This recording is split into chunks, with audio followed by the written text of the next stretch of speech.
자, 안녕하세요, 여러분. 화학쌤 화학원 2강입니다. 자, 오늘은 저번 시간에 이어서 중단원, 2단원 물질의 양과 화학 반응식 단원의 몰, 소단원, 1단원인 몰에 대해 배워볼 거예요. 여기를 가장 많이 이제 화학을 포기하게 되는 단원이라고 알면 돼요. 이 몰을 몰라가지고 화학을 몰라서 화학을 포기하게 되는데, 이 부분만 잘 여러분이 공부하고 넘어간다면 다른 부분은 매우 쉬우니까 여기서 절대 포기하지 말고 이해하려고 노력을 하는 거를 우리 그런 한번 자세를 가져봅시다. 이 몰이라고 하는 거는 옆에 적어둡시다. 몰은 입자를 세는 단위다. 이렇게 적어두세요. 입자를 세는 단위다. 잠깐. 자, 이렇게 계란이 있어요. 이 계란은 우리 눈에 쉽게 보이지. 그냥 이렇게 하면 보이잖아요. 그죠? 그리고 매우 크기 때문에 우리는 쉽게 보여요. 그래서 이 계란을 센다는 거는 그냥 이거 하나, 눈에 보이니까. 여기 둘. 그렇죠? 이런 것처럼 여기 그림에 나와 있지. 이 계란을 봅시다. 한 개, 두 개, 세 개, 네 개, 다섯, 여섯, 일곱, 여덟 쭉쭉쭉 세면 이게 총 30개다. 이렇게 셀 수 있어요. 측량이 쉽단 말이야.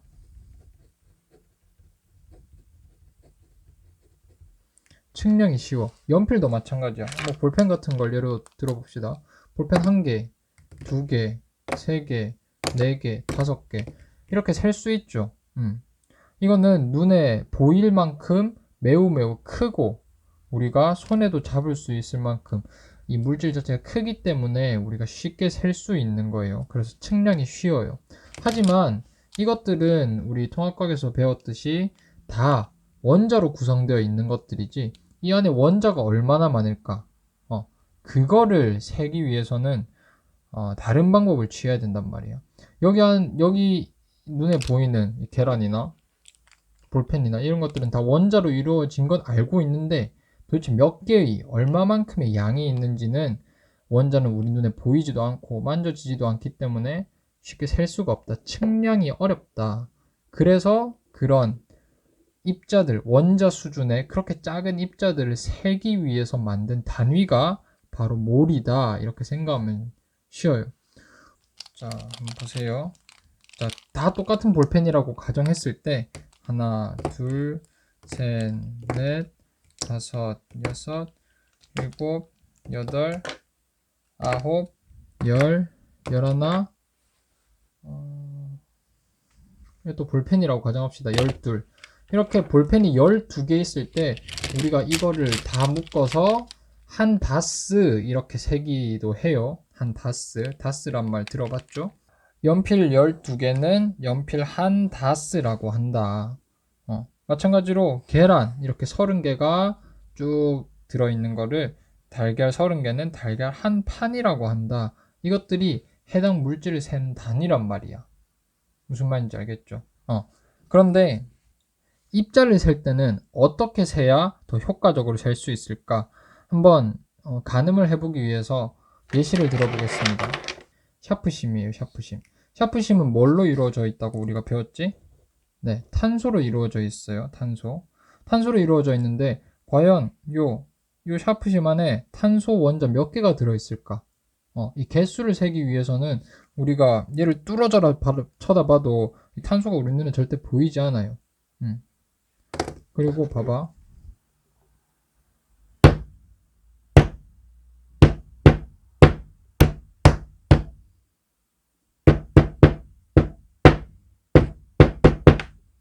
이렇게 샷건을 치면 칠수록 얘가 더 조그맣게 이렇게 아주 조그맣게 돼 있는 걸 이걸 개수를 셀 수 있다고 생각해요? 셀 수가 없단 말이야. 개수를 사람이 하나 세고 있을 수가 없어. 더 샷건을 치면 더 많이 쪼개지겠죠. 더 작은 단위로. 그렇기 때문에 사람이 직접 개수를 세기는 불가능하다. 너무 작고 너무 작기 때문에 손에도 잡히지도 않고 눈에도 보이지 않기 때문에 이 입자를 사람이 직접 개수를 세기는 불가능하다라는 거를 이걸 통해서 한번 말해주고 싶었어요. 그래서 이거를 양을 가늠할 수 있게 하는 단위가 바로 몰이고, 이거에 대해서 우리가 오늘 한번 배워봅시다. 자, 핵심 내용이니까 여기 밑줄 치도록 합시다. 물질을 구성하는 원자, 분자, 이온 등의 입자는 크기가 매우 작다. 크기가 매우 작다. 따라서 물질의 양이 아무리 적더라도, 그러니까 샤프심 하나 이거더라도, 이 샤프심 하나밖에 안 되는 아주 작은 양이더라도 얘를 이루는 탄소 원자의 개수를 세기에는 아주 어렵다. 너무너무 많고 너무너무 작기 때문에. 그래서 그 속에 들어있는 입자의 수는 매우 많기 때문에 물질을 구성하는 입자의 수를 묶음 단위로 나타내면 편리하다. 우리가 금방 전처럼 이렇게 다 똑같은 볼펜이라고 가정을 했어요.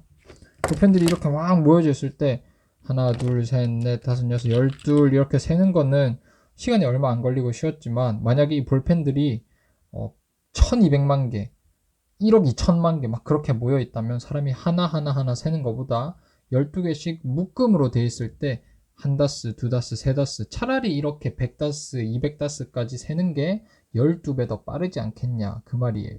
그렇겠죠. 그래서 원자와 같이 매우 작은 입자의 수를 나타낼 때 화학자들은 몰이라는 묶음 단위를 사용한다. 연필 한 다스, 12개를 한 다스. 그러니까 여기 옆에 적을게요. 연필 12개를 한 다스라고 표현하고, 계란 30개를 한 판이라고 표현하듯이 입자, 물질을 이루는 입자 6.02 곱하기 10의 23승 개를 우리가 1몰이라고 하는 거예요. 색깔로 다르게 나타내 볼게. 똑같은 개수야. 개. 연필 12개를 한 다스라는 새로운 말을 통해서 단위로 우리가 셀 수 있고, 계란 30개, 개를 한 판이라는 걸로 우리가 셀 수 있고, 입자 6.02 곱하기 10의 23승 개. 자, 이거는 왜 굳이 이렇게 300개, 6억 개 이렇게 표현 안 하냐면, 이거를 이르는 말이 없어요. 너무너무 큰 많은 양이기 때문에 우리나라 말에 6.02 곱하기 10의 23승이나 되는, 공이 뒤에 23개나 붙는 그런 큰 수를 지칭하는 말이 없어. 여러분이 알고 있는 수라 해봤자 억, 조, 경, 해, 그게 끝이잖아. 무량수 막 인터넷 찾아보면 말 많지. 하지만 그거 이상을 지칭하는 말 자체가 없단 말이야. 우리 일상생활에서 쉽게 접할 수 없기 때문에. 그래서 여러분이 어려워하는 거지. 그냥 요것만 알아두면 이 몰은 그냥 개껌이에요. 매우 쉬워요. 그래서 다시 입자 6.01 곱하기 10의 23승 개를 다른 말로 1몰이라고 묶어서 표현한다. 또 이해를 돕기 위해서, 자, 연필이 만약에 24개 있어요. 그러면 이거는 두 다스라고 표현을 할 수 있겠지. 만약에 연필이 36개 있어요. 이거는 세 다스죠. 만약에 연필이 2400개 있어요. 이거는 20다스지. 맞죠? 만약에 연필이 12,000개 있어요. 이거는 1000다스라고 할 수 있지. 이런 것처럼 입자가 6.02 곱하기 10의 23승 개만큼 있어요. 이 숫자는 아주 중요한 숫자예요. 나중에 계속 6.02, 6.02 이렇게 안 하고 하나의 용어로 정리하게 될 거야. 요거만큼 있으면 이거를 1몰 또는 1몰이라고 표현을 하는 거예요. 만약에 정확히 이 양의 2배만큼 많은 개수들이 이렇게 모여 있다면 이거는 2몰이라고 하는 거지. 그 다음에 6.06 곱하기 10의 24승이라면 이거의 10배만큼 모였다면 이거는 10몰이라고 하면 되겠죠. 10몰 이렇게. 전혀 어렵지 않아요. 그냥 아주 많은 개수를 6.0이 맨날 일을 적기 귀찮잖아. 그래서 MOL 또는 몰이라는 단위로 한 개 묶어버린 거야. 그냥 묶음 단위라는 거다. 그래서 다스, 뭐 판, 뭐 단, 뭐 파 한 단 그렇게 하잖아요. 이런 것처럼 몰 또한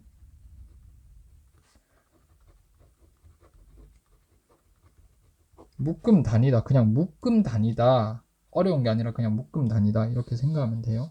오케이. 자, 다시 표시를 해봅시다. 원자와 같이 밑줄 칩시다. 원자와 같이 매우 작은 입자의 수를 나타낼 때 화학자들은 어디 갔니? 여기 있네. 몰이라는 묶음 단위를 사용한다. 묶음 단위라고 했죠. 묶음 단위를 사용한다. 1몰은 계속 말했던 6.02 곱하기 10의 23승 개. 계란 한 판을 계란 30개. 한 판을 30개.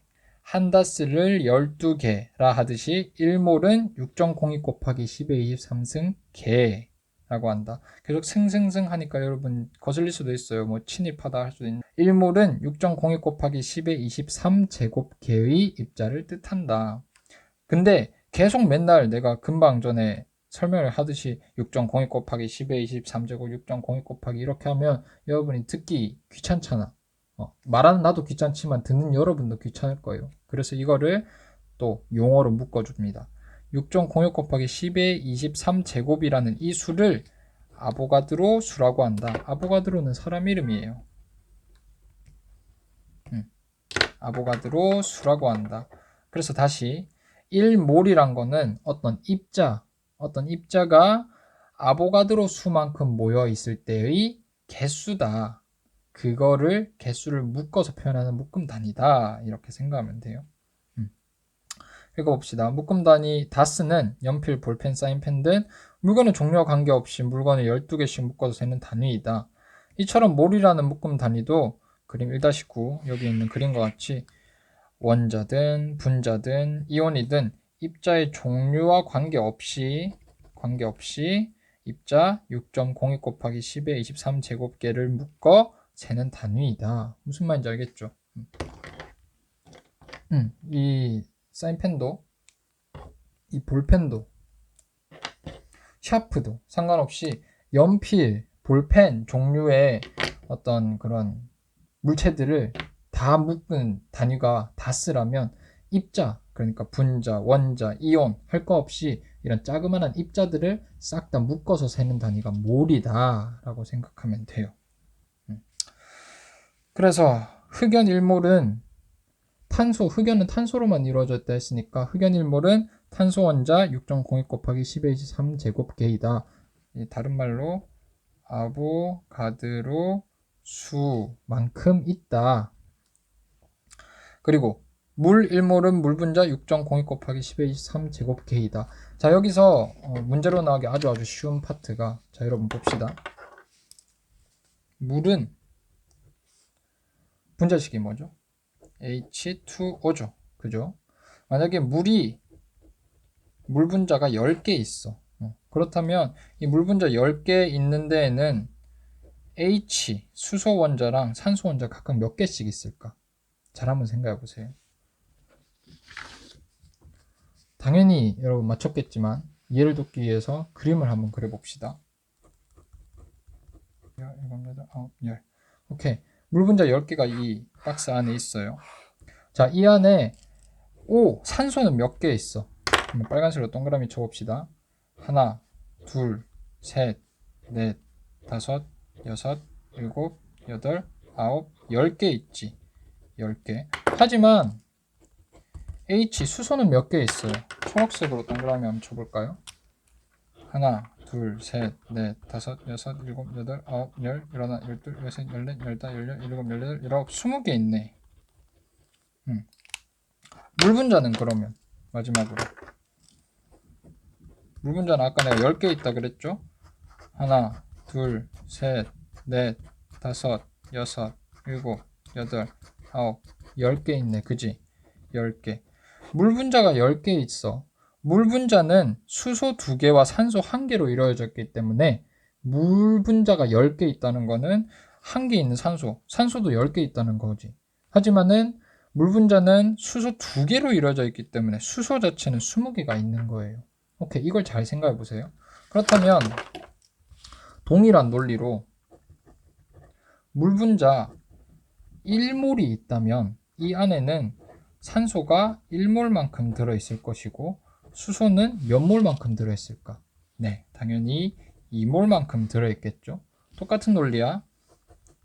NH3, 암모니아가 만약에 3몰만큼 있다고 쳐보세요. 그러면 여기 안에 질소는 몇 몰만큼 있을까? 암모니아는 질소 1개와 수소 3개로 이루어져 있으니까 3몰만큼 있겠지. 그렇지만 수소는 3 곱하기 3 해야 하니까 9몰만큼 있을 거예요. 무슨 말인지 이해가 가죠?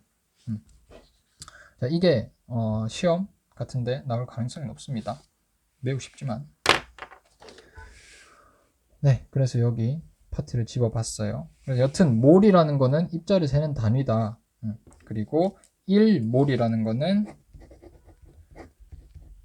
어떤 입자, 종류에 관계없이 분자든 원자든 이온이든 6.02 곱하기 10의 23 제곱 개만큼 있다는 것과 그 동의, 이음어 뜻은 같지만 표현하는 게 다른 글이에요. 자, 다음 페이지 넘겨봅시다. 다음 페이지 넘기면 이런 그림이 나와 있어요. 이것도 쉽게 넘기는 파트가 아니야.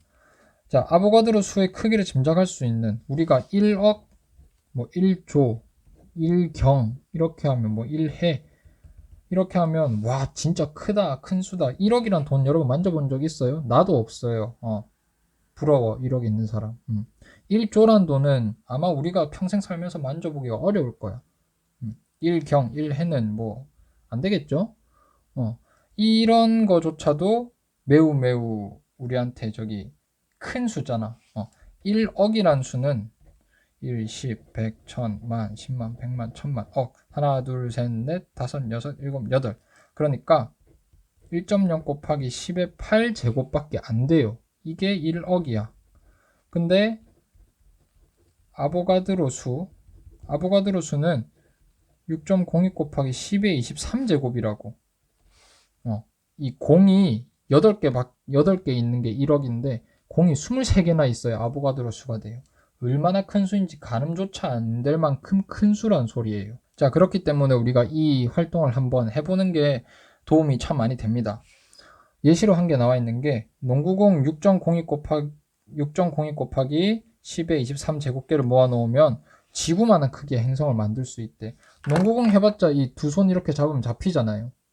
하지만 이거를 아보가드로 수만큼 이렇게 뭉쳐 놓으면 우리가 살고 있는 여기 지구만한 75억 명이 살고 있는 지구만한 행성 같은 크기를 만들 수 있대요. 요거는 뭐 농구공의 부피 곱하기 아보가드로 수 했을 때 그게 대충 지구의 부피랑 비슷하니까 이런 예시를 나타낸 거겠지. 그리고 또 크기 말고 한번 시간으로 생각을 해보자고. 75억 명에 이르는 전 세계 사람들이 1초마다 박수 치려면 1, 2, 3, 4 너무 빠른가? 다시 1, 2, 3 그런데 75억 명에 이르는 사람들이 1초마다 한 번의 손뼉을 칠 때 아보가드로 수만큼 손뼉을 치려면 255만 년 죽지도 못하고 255만 년 동안 전 세계 사람들이 이러고 있어야 된대. 얼마나 긴 시간이겠어요. 이런 것처럼 아보가드로 수가 얼마나 큰 수인지 보여주는 예를 한번 인터넷에 구글링 하지 말고 여러분이 자료를 모아서 한번 생각을 해봅시다. 계산을 해서. 자, 요거는 여러분 우리 진로와 연계시켜 가지고 한번 발표를 해봅시다. 나중에 오프라인 수업을 가면 발표를 해가지고 요거는 진로랑 충분히 연관되어 있고 참신하다 하면 제가 세특을 여러분에게 써주도록 하겠습니다. 꼭 한번 연구를 해보세요. 그 다음 자, 연필이 몇 다스인지 알면 연필의 총 개수를 알 수 있다. 우리가 금방 전에 한 거랑 거꾸로 생각하면 되겠지. 처음에 쌤이 한 거는 연필 24개가 있을 때 2다스다 했는데 거꾸로도 성립하겠죠. 요걸 가리고 연필 3다스가 있대. 근데 한 다스는 12개라고 했네. 그러면 세 다스는 몇 개일까? 36개겠죠? 그죠? 연필 20다스가 있대. 한 다스는 12개인데 거기에 20을 곱하면 2400개가 있겠구나. 연필 1000다스래. 그러면 연필 12000개가 있겠구나. 이렇게 역으로 생각할 수 있지. 이것도 마찬가지야. 입자 1몰, 만약에 물이 1몰이 있대. 그러면 물이 6.02 곱하기 10의 23 제곱개만큼 있겠구나 라고 이렇게 역으로도 생각을 할 수 있는 거예요. 자, 금방 전에 설명한 말이 똑같아. 어떤 물질이 몇 몰인지를 알면 그 물질을 구성하고 있는 입자 수를 알 수 있다. 당연한 말이지. 몰과 입자 수는 서로 환산이 가능하다. 오케이. 그래서 마치 공식처럼 나와 있지만 요거는 외우는 게 아니라 그냥 이해만 하면 되죠. 입자수는 몰 곱하기 6.01 곱하기 10의 23 퍼 몰이다. 이렇게 나와 있는데 자, 여기 조그맣게 적어둡시다. 자, 아보가드로 수라는 거는 그냥 말 그대로 6.02 곱하기 10의 23 제곱 이게 끝이야. 오히려 뭐 단위가 붙는다면 개가 붙겠죠. 하지만 우리가 이제 계산을 많이 해야 될 거야. 앞으로 이런 입자수, 몰, 뭐 그람도 나오고 이제 계산을 해야 될 때 우리가 편하게 계산하기 위해서는 아보가드로 수라는 거는 몰 마이너스 1 제곱의 단위를 가지고 있다라고 생각하면 쉬워요. 자, 봅시다. 이게 뭔 말이냐면 물 1몰이 있을 때, 물 분자 1몰이 있을 때 얘가 몇 개인지 알아내라 하면 1몰은 6.02 곱하기 10의 23승 개만큼 있으니까 6.02 곱하기 10의 23승 개다. 이렇게 쉽게 할 수 있지. 맞죠? 그런데 이 사고 과정 속에 어떤 수식이 여러분 머릿속에 지나가야 되냐면 per 몰 곱하기 1 몰이다. 이게 지나가야 돼요. 1몰은 1몰당 6.02 곱하기 10의 23승 개의 입자가 있다는 거니까 몰 없어지고 1 곱하기 요거에서 이렇게 나오는 거다. 이렇게 생각해야 돼. 그러니까 만약에 막 숫자가 어려운 숫자가 나오잖아요.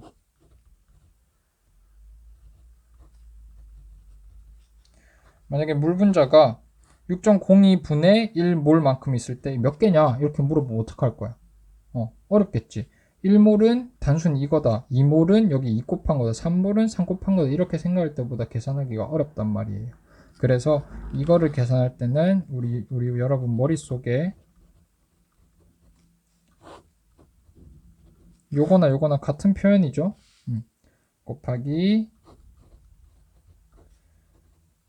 몰 해가지고 몰이랑 같으니까 약분되고 6.02 약분되고 그래서 1.0 곱하기 10의 23승 개만큼 있는 거구나. 요렇게 계산이 떠야 돼. 그래서 우리 아보가드로 수라는 거는 사실 단위가 없지만 6.02 곱하기 10의 23승 몰 마이너스 1 이렇게 앞에 개도 붙여서 이렇게 생각을 해주면 계산하기가 훨씬 편하다. 이런 말이에요. 참고로 아보가드로 수는 약자로 대문자 n 그리고 하첨자로 대문자 a 이렇게 써요. 넘버 아보가드로 넘버예요. 아보가드로 넘버. 왜 이걸 굳이 또 아보가드로를 부를까? 밑에 쭉 읽어보면 돼요. 사실 로슈미트라는 사람이 아보가드로 수를 정확히 계산해냈지만 옛날에 자기가 존경하는 뭐 화학자였겠지. 아보가드로를 기리기 위해서 아보가드로 수라는 그런 네임을 붙였다. 자, 다음 페이지 넘겨봅시다. 자, 원자량과 분자량이라는 단어가 나오네요. 자, 핵심 개념이지. 원자량. 원자는 크기와 질량이 매우 작은 입자이다. 그래서 우리가 몰이라는 거를 이용해서 샌다고 그랬죠. 그런데 그거는 크기가 매우 작았어. 그래서 우리가 하나, 둘, 셋, 넷 셀 수 없으니까 그런 개수의 단위를 붙였다고 생각한다면 이제 너무 작고 매우 가벼워서 우리가 무게를 측량할 수가 없는 거예요. 그걸 한번 생각해보자. 예를 들어 수소 원자 한 개의 질량은 0.0이 몇 개야? 주르르르 167g이네. 그래서 1.67 곱하기 10의 24승 g이래요. 요거는 생각할 수조차 없지. 이 가벼운 달걀, 이것만 해도 한 10은 안 되려나? 한 3g? 4g 정도는 될 것 같아요. 그죠? 그리고 이 가벼운 볼펜, 요거 뭐 한 3g 될라나 4g? 뭐 그 정도밖에 안 되겠지. 이것도 우리한테 매우 매우 가벼운데 0.01g도 우리한테는 가벼운데 0.00000이 23개나 있는 1.67 곱하기 10의 마이너스 24제곱g은 우리가 저기 측정할 수 있는 장비조차 없단 말이야. 이렇기 때문에 탄소 원자 한 개의 질량은 이렇고 탄소 원자 한 개 질량은 얘보다는 좀 더 무겁지. 얘보다는 무겁지. 한 10배 정도 무겁네. 여기 얘는 마이너스 24제곱, 얘는 마이너스 23제곱이니까 한 10배 정도 무겁다고 생각할 수 있겠죠. 그리고 앞에 숫자도 차이 나니까 한 뭐 12배 정도 무겁다고 생각할 수 있겠어요. 이렇게 매우 매우 작으니까 우리는 실제 질량을 그대로 사용하면 매우 불편해. 이걸 맨날 써야 되는 거야. 우리가 6.02 곱하기 10의 20 3승 개 이것도 표현하기 귀찮아가지고 1몰이라고 1몰이 아보가드로 수라고 표현하고 이것도 쓰기 귀찮아서 NA라고 표현을 하는데 과연 과학자들이 이걸 그대로 쓸까요? 안 쓰겠죠. 그래서 원자의 질량을 어떻게 나타내면 편리할까? 이것도 편하게 나타내기 위해서 우리가 쓰는 게 바로 원자량이라는 개념이다. 봅시다. 일단 몇 가지 원자의 질량을 비교하는 걸로 시작을 해봅시다. 자, 그림은 탄소 원자, 수소 원자, 산소 원자의 질량을 비교한 거래요. 양팔저울. 공을 이렇게 크게 그려놨지만 탄소는 절대 이렇게 크지 않아요. 탄소 원자 한 개. 여기 위에 있는 건 질량수지. 여기 표시를 해뒀네. 이 원소 기호 왼쪽 위에 적는 건 질량수예요. 질량수. 질량수는 우리 1학년 때 배웠지. 양성자 수 더하기 중성자 수가 질량수죠. 탄소는 6번 원소잖아. 6번 원소니까 양성자 수가 6개야. 근데 질량수 12짜리 탄소란 말은 중성자 수도 6개 들어있단 말이죠. 오케이. 여튼 질량수 12짜리 탄소 1개 그리고 질량수 1짜리 수소 12개가 있으면 이렇게 양팔저울이 수평을 맞추고 있네요. 그래서 질량수 1짜리 수소 12개랑 질량수 12짜리 탄소 1개랑 무게가 질량이 같다라는 말이야. 여기 왼쪽 오른쪽에도 봅시다. 질량수 12짜리 탄소 4개와 질량수 16짜리 산소 3개가 모이면 이렇게 양팔저울의 수평이 유지되는 게 보이죠. 질량이 같단 말이에요. 자, 그렇다면 이 자료를 토대로 탄소 원자 1개와 수소 원자 1개의 질량 B, 질량이 아니라 질량 B예요. 질량 B. 질량 B. 그리고 탄소 원자 1개와 산소 원자 1개의 질량 B를 각각 구해보자. 좀 더 넓은 데다가 구해봅시다.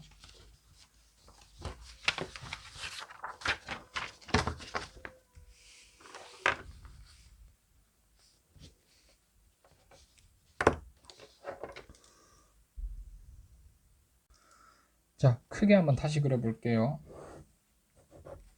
이렇게 수평을 맞추고 있고 여기에 탄소 원자 1개가 있어요. 탄소 원자 C라고 적을게.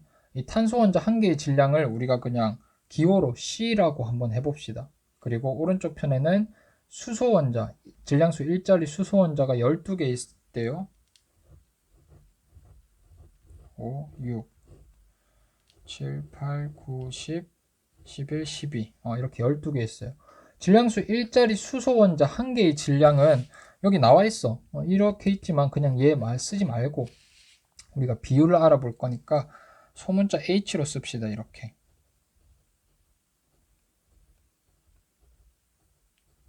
자, 그러면 이 둘 사이의 관계 수식은 어떻게 나타낼 수 있을까? 질량수 12짜리 탄소 원자의 질량 C와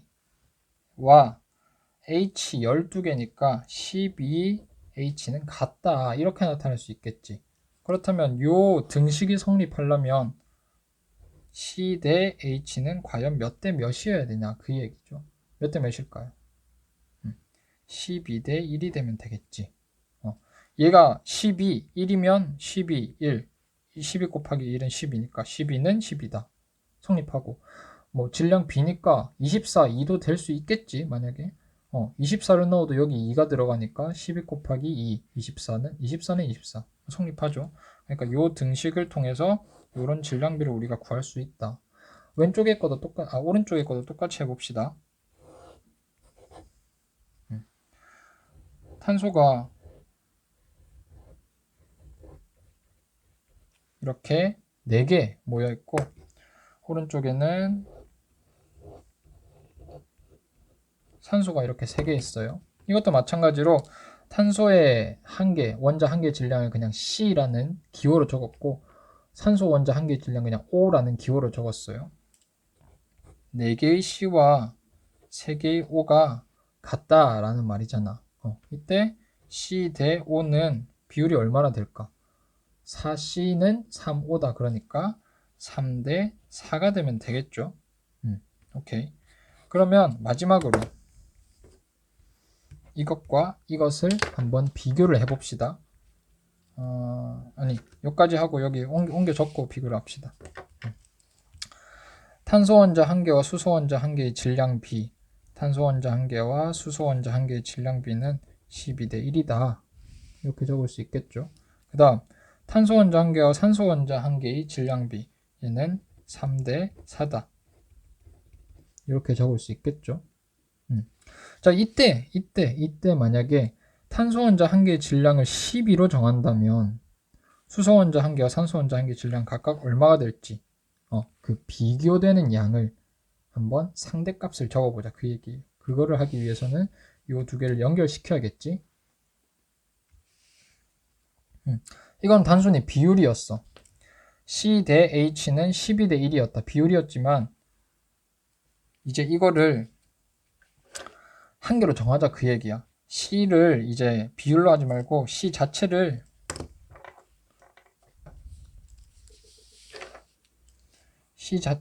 그냥 12로 픽스 하자고요. 그렇다면 C가 12가 될 때 H는 몇이 돼야 돼?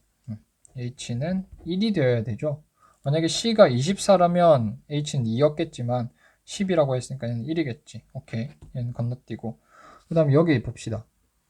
C 대 O, 탄소 대 산소는 3대 4의 질량비를 가지고 있었어. 하지만 얘가 12라고 한다면 얘는 몇이어야 돼요? 3대 4가 되려면 얘는 16이어야 되지. 그래야 12 대 16은 3대 4가 될 거니까. 그래서 산소는 16이라고 해요. 다시 문제로 들어와서 탄소 원자 한 개의 질량을 12로 지금 정했지. 그렇다면 수소 원자 한 개의 질량은 1일 것이고 산소 원자 한 개의 질량은 16일 것이다. 자, 이게 바로 원자량입니다, 여러분.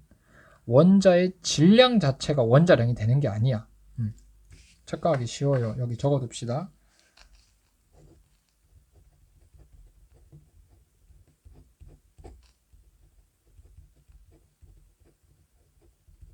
원자량은 원자 질량이랑 절대 같은 개념이 아니에요. 원자량이란 거는 여기 2번 문제에 나와 있는 정의처럼 12짜리 탄소, 질량수 12짜리 탄소 원자 한 개의 질량을 그냥 12, 단위가 없어. 그람, 여기 나와 있는 질량처럼 그람이 없어. 단위가 없어. 그냥 10이라는 숫자 한 개로 정하고 이렇게 양팔저울 쓰는 것처럼 이런 논리를 통해서 탄소 원자 한 개는 그 수소 원자 12개랑 똑같다. 얘가 10이라면 얘 한 개는 1이다. 그람 뭐 이런 단위가 없다고. 1이다 그냥. 이게 원자량입니다. 오케이. 그 다음에 탄소 원자 4개랑 산소 원자 3개랑 질량이 같더라. 얘 한 개를 12로 하기로 했으니까 얘 한 개는 16이 되면 되겠네. 이게 원자량이에요. 12, 질량수 12짜리 탄소 원자를 탄소 원자의 원자량을 12라고 놓았을 때 다른 원자들의 그 상대값을 나타낸 게 바로 원자량이에요. 그래서 원자량은 절대 원자 질량이 아니고 원자들 간의 상대적인 질량이다. 오케이, 상대적인 값이다 라고 생각하면 돼요. 그래서 수소 원자의 한 개의 원자량은 1이 될 거고 산소 원자 한 개의 원자량은 16이 될 거죠. 오케이, 밑에 금방 전에 내가 설명한 내용이 나와 있어요.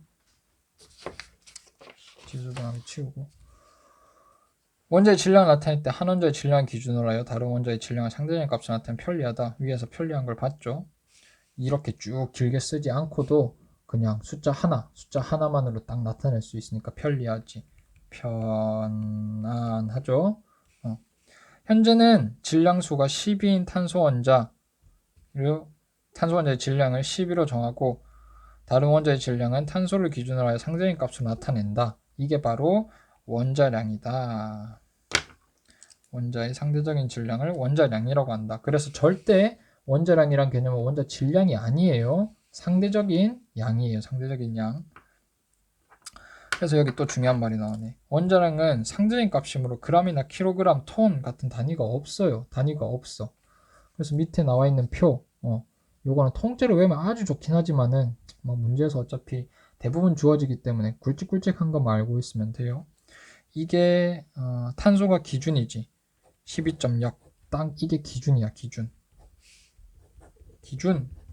얘를 기준으로 다른 애들의 다 상대적인 값들이야. 그래서 얘를 10이라고 할 때 H는 1이고, 얘를 10이라고 할 때 헬륨은 4고, 얘를 10이라고 할 때 질소는 14고, 탄소를 10이라고 할 때 알루미늄은 27이고, 탄소를 10이라고 할 때 염소는 35.5고, 이렇게 되는 거예요. 오케이. 자, 그런데 여기서 우리가 의문이 한 가지 들어야 돼. 이 표를 자세히 한번 살펴보세요. 1, 4, 12, 14, 16, 23, 27, 뭐 이런 것들은 알겠는데, 저기 소수점은 왜 올까? 소수점. 소수점 밑에 .3, .5, .1, .8, .4 이렇게 붙는 것들은 왜 점이 붙을까요? 그러면 이렇게 양팔족을 비교할 때 탄소를 뭐 조금 잘라야 되나? 이것도 조금 이렇게 뭐 0.3개를 올려야 되나? 그런 생각이 들죠. 여기 도대체 소수점은 왜일까? 그리고 우리가 그냥 계속 원자량이라고만 했지, 여기 나와 있는 평균 원자량이라는 새로운 말이 나왔어요. 원자량 앞에 평균이 붙었어. 왜 평균을 할까? 그에 대한 답은 62쪽에 나와 있습니다. 62쪽. 자, 추후에 배우게 될 내용이지만, 자, 62페이지를 한번 펴보도록 합시다. 왜 원자량에 소수점이 나오는지, 왜 25페이지에 이렇게 정수가 아니라 소수점이 이렇게 나오는지에 대해서 우리가 알기 위해서는 62페이지를 가봐야 돼요. 자, 여기서는 동위원소에 대한 내용을 배우게 될 텐데, 동위원소가 뭐냐? 양성자 수는 같아. 양성자 수가 같기 때문에 뭐와 같죠? 원자 번호가 같다는 말이죠. 그래서 양성자 수가 같다는 말은 원자 번호가 같다는 말이고, 원자가 똑같다는 소리야. 그런데 중성자 수는 개수가 달라질 수 있어요. 중성자 수가 달라서 질량수가 다른, 아까 전에 말했듯이 질량수는 양성자 개수 플러스 중성자 개수인데, 당연히 중성자 수가 다르니까 질량수가 달라지겠지. 양성자 수는 같더라도. 이런 원소들을 보고 동위원소 관계에 있다 하는데, 그 예시가 여기 밑에 나와 있어요. 그냥 우리가 알고 있는 일반적인 수소, 양성자 한 개와 전자 한 개로 이루어진 수소가 있고, 여기 양성자 한 개에 수소 같은 경우는 양성자 한 개, 중성자 빵개잖아. 하지만 중수소라고 부르는 애는 양성자 하나, 중성자 하나로 이루어져 있어요. 이런 애는 양성자 개수는 같지. 하지만 중성자 개수가 다르죠. 질량수는 얘는 1이야. 1 플러스 빵이니까 1인데 얘는 질량수가 2란 말이죠. 그래서 이렇게 양성자 수는 같지만 중성자 수가 달라서 질량수가 다른 원자들을 보고 얘네들은 동위원소 관계다 하는 거예요. 삼중수소도 마찬가지야. 양성자 수 하나죠. 하지만 얘는 중성자가 2개나 있어. 그래서 질량수가 3이나 나온단 말이야. 그렇기 때문에 얘네 수소, 중수소, 삼중수소는 모두 동위원소 관계다 라고 하는데, 그럼 우리가 한번 생각해 봅시다. 탄소 12짜리, 질량수 12짜리 탄소를 12라는 원자량을 넣고 다른 애들을 상대적인 값으로 나타내는 걸 원자량이라 하는데, 그때 수소는 1이라고 했잖아요. 여기 1 이렇게 딱 나와 있는데, 이 수소는 과연 그냥 이 수소일까, 중수소일까, 삼중수소일까? 셋 중에 어느 하나를 지칭하는 게 아니라 이것들을 전체 평균 낸 거란 말이에요. 어떻게 평균을 내냐? 그러면 1 더하기 2 더하기 3 해서 3으로 나누나요? 그게 아니죠. 그게 아니라 자연에는 대부분 수소는 이 형태로 존재해. 그냥 수소, 양성자 하나, 전자 하나 이 형태로 존재하고 중수소랑 삼중수소는 그걸 비해서 아주 적어요. 양 자체가. 그 존재하는 자연계에 존재하는 비율까지 고려해서 나타내 주어야 돼. 자, 그게 바로 오른쪽에 여기 나옵니다. 평균 원자량. 자, 봅시다. 원자의 질량은 질량수가 12인 원자를 탄소 원자를 질량 12로 정하고 이를 기준으로 한 상대적인 값으로 나타낸다. 그렇죠. 우리가 배운 거죠. 이게 원자량이라 했죠. 25쪽을 참고하라 돼 있네. 우리 내나 배운 거예요. 자, 그런데 이런 연필심에 있는 탄소의 원자 거의 대부분은 질량수 12짜리 탄소지만 아주 적은 양으로 질량수가 13짜리 탄소도 섞여 있대요. 여기 보면 다 까만색인데 여기만 주황색 공 한 개 딸랑 돼 있지. 대부분의 까만색 이런 탄소들은 원자량이 12, 존재 비율이 약 98.93%. 그냥 전부라고 봐도 되지. 하지만 이 100%가 아니잖아요. 존재 비율이 약 1% 정도 되는 원자량 13짜리, 질량수 13짜리 저기 탄소가 존재한단 말이야. 질량수 12짜리 탄소의 원자량은 딱 10이지만 질량수 13짜리 탄소의 원자량은 13.003이나 돼요. 1보다 조금 더 큰 값이지. 그렇기 때문에 자연 상태에서 탄소 원자량을 측정해보면 12보다 좀 더 클 수밖에 없겠지. 98% 정도는 12짜리지만 얘는 100%가 아니잖아. 1% 정도 13이 포함되어 있으니까 평균적으로 원자량을 구하면 12보다 약간 클 수밖에 없다. 그래서 구하는 방법이 여기 있습니다. 원자의 원자량은 동위 원소의 존재 비율을 고려한 평균 원자량을 나타내는데, 자, 위에서 나타냈듯이 탄소 원자량 12짜리가 98.93%래. 100 중에 98.93 정도 있다는 소리야. 그걸 더하기 13.003짜리가 1.07% 있다 했으니까 100 중에 1.07 정도 있어요. 이걸 곱해서 이렇게 더해준 값이 12.001이라는 숫자가 나와. 그래서 탄소의 평균 원자량 12짜리 탄소는 원자량이 12.000이었지만 그냥 이거 말고 12 말고 탄소의 평균 원자량을 구하면 12.011이라는 값이 나온다. 그래서 여기 밑에 대표적으로 염소가 이해하기 편합니다. 염소 17번 원소인 염소는 35의 질량수를 가지는 거와 37의 질량수를 가지는 거 두 개로 대부분 구성되어 있는데 자연계에 35짜리가 75%, 37짜리가 약 25% 정도 차지하고 있어요. 그래서 계산할 때 요거 34.969의 원자량을 가지는 35번 그 질량수 35짜리 염소 얘가 100 중에 75.76만큼의 양을 차지하고 있고 36.966만큼의 질량을 가지는 37 질량수짜리 염소가 100 중에 24.24만큼 있으니까 요거를 그대로 수식 계산만 하게 되면 이 값이 나온다. 35.453의 값이 나온다. 그래서 표시가 된 게 이거예요. 염소 보면 35.5라고 나와 있지. 얘는 평균 원자량이란 말이야. 평균 원자량. 오케이. 여기 보면 수소, 얘는 그냥 1인데요. 하지만 1.0 뒤에 8이라는 숫자가 한 개 붙어 있어요. 이 8이 붙은 이유는 이렇게 이 8이 붙은 이유는 요것들 중수소와 삼중수소의 존재 비율을 고려해서 얘네의 그 기억까지 해줬기 때문에 그냥 1, 얘 하나로 딱 떨어지는 게 아니라 중수소, 삼중수소의 기여도 포함이 되어 있다. 그래서 평균 원자량이다. 이거는 그렇게 이해를 하면 됩니다. 네, 다시 이 페이지로 넘어오도록 할게요.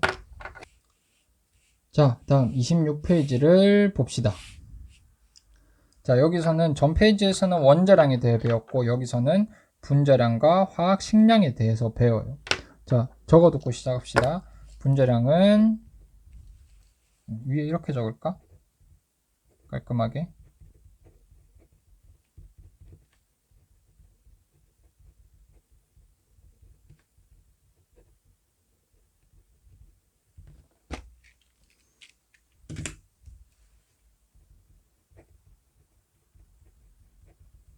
분자량은 공유결합 화합물, 화학식량은 이온결합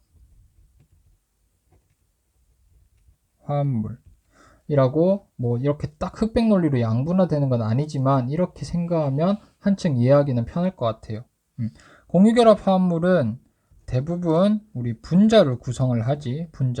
분자를 구성하기 때문에 이 분자의 상대적인 상대적인 질량을 우리가 분자량이라 하는 거고, 이온결합 화합물은 분자를 구성하지 못하죠. 맞죠?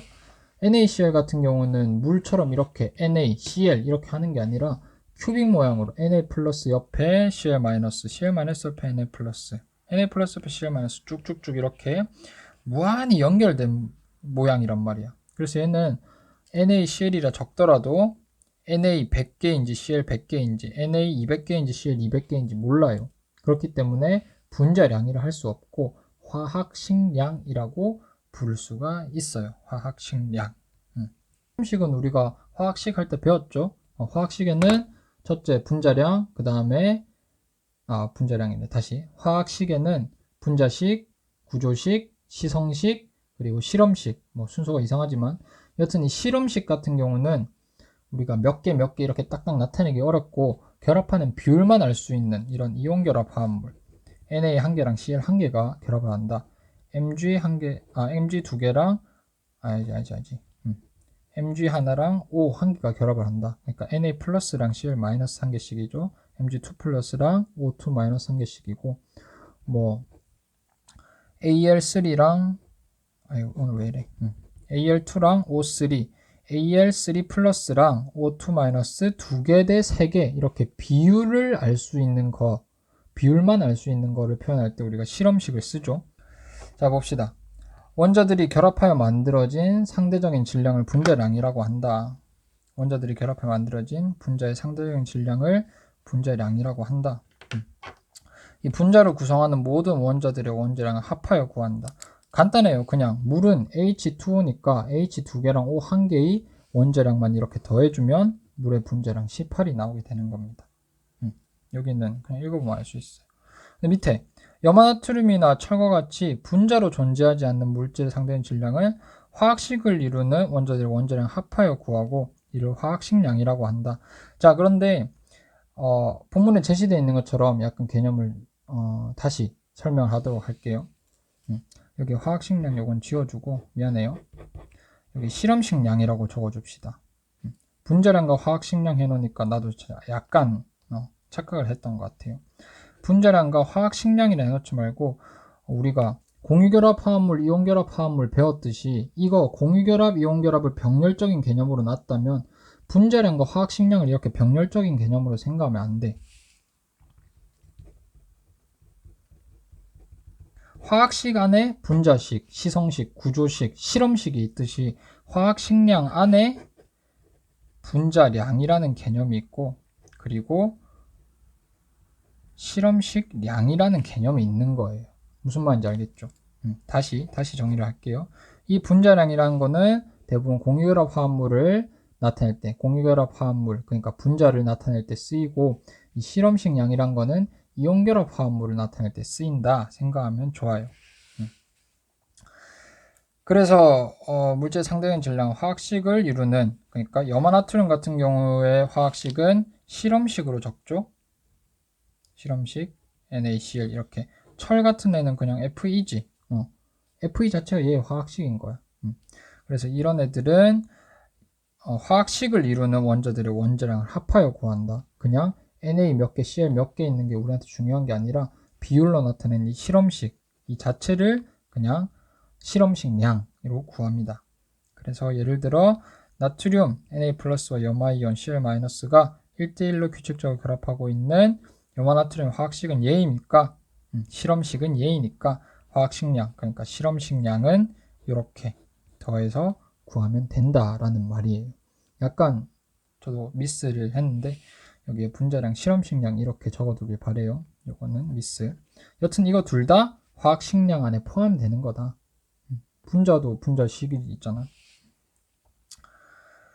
자, 그래서 여기 왼쪽에 조그맣게 나와 있네요. 분자에서는 분자량이 곧 화학식량이다. 화학식량은 분자량을 포함하는 더 넓은 개념이다.